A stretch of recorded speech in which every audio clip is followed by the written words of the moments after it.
Hi అండి. Welcome to mom with Yashu cooking world YouTube channel. అందరూ ఎలా ఉన్నారు? మన ఛానల్‌ని సబ్స్క్రైబ్ చేసి వీడియోస్‌ని ఫాలో చేయండి. ఈరోజైతే చాలా హెల్తీ బ్రేక్‌ఫాస్ట్ రెసిపీ అయితే చేస్తున్నాను. ఇది వెయిట్ లాస్ జర్నీలో ఉన్న వాళ్ళకి కూడా చాలా యూజ్ అవుతుంది. అస్తమానం ఇడ్లీ, దోస, పూరి ఇలాంటివే కాకుండా అప్పుడప్పుడు ఇలా హెల్తీగా ట్రై చేయండి. టేస్ట్ కూడా బావుంటుంది.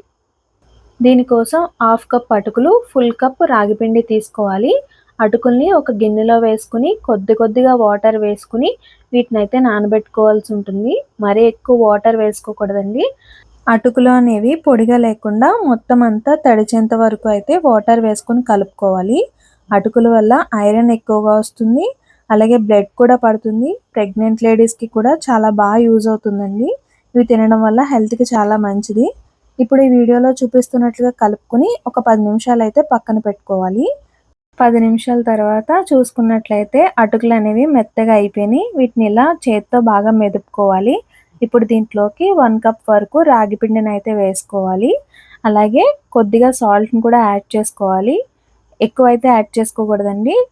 తక్కువగానే యాడ్ చేసుకోవాలి. ఇప్పుడు దీంట్లోకి తరిగి పెట్టుకున్న మునగాకుని వేసుకున్నాను. మీ దగ్గరుంటే వేసుకోవచ్చు, లేకపోతే లేదు. అలాగే కొద్దిగా పచ్చిమిర్చిని కూడా కట్ చేసి యాడ్ చేసుకున్నాను.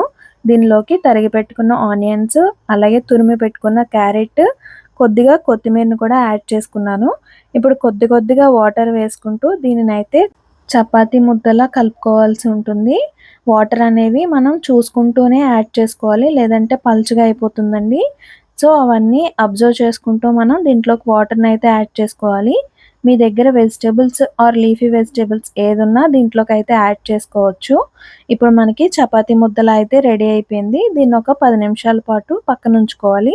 కొద్దిగా ఆయిల్‌నైతే వేసుకొని మళ్ళీ ఒకసారి అంతా కలుపుకొని దీన్నైతే పక్కన పెట్టుకుంటున్నాను. దీనిని ఒత్తుకోవడం కోసమైతే నేను ఆయిల్ కవర్‌ని తీసుకున్నాను. మీ దగ్గర బటర్ పేపర్ ఉంటే అది కూడా యూజ్ చేసుకోవచ్చు. నా దగ్గర ఆయిలీ కవర్ ఉంది కాబట్టి నేను దాన్నైతే యూజ్ చేసుకుంటున్నాను. చిన్న ముద్ద తీసుకొని నువ్వులనైతే యాడ్ చేసుకున్నానండి. దీనివల్ల ఇంకా కొంచెం టేస్ట్ అనేది పెరుగుతుంది కాబట్టి దీన్ని చిన్నగా ఒత్తుకోవాల్సి ఉంటుంది. సైడ్స్ అనేవి విడిపోతూ ఉంటాయి. అవన్నీ అడ్జస్ట్ చేసుకుంటూ, కలుపుకుంటూ అయితే చపాతీలా పల్చగా ఒత్తుకోవాలి. ఇప్పుడు స్టవ్ ఆన్ చేసుకొని ఫ్లేమ్ అనేది సిమ్‌లో ఉంచుకొని ప్యాన్‌నైతే పెట్టుకోవాలి. ఇది హీట్ అయిన తర్వాత కొద్దిగా ఆయిల్ అయితే వేసుకోవాలి.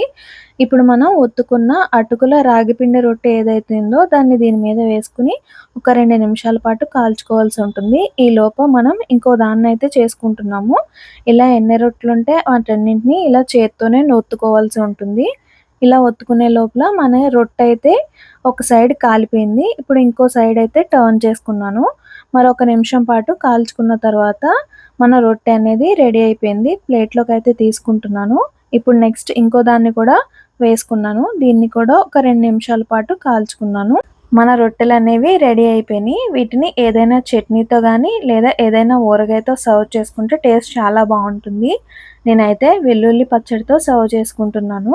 ఇది చాలా హెల్తీ రెసిపీ. తప్పకుండా అయితే ట్రై చేయండి. టేస్ట్ కూడా బావుంటుంది. ఈ రెసిపీ మీకు నచ్చినట్లయితే షేర్, లైక్ అండ్ కామెంట్ కూడా చేయండి. Thank you for watching.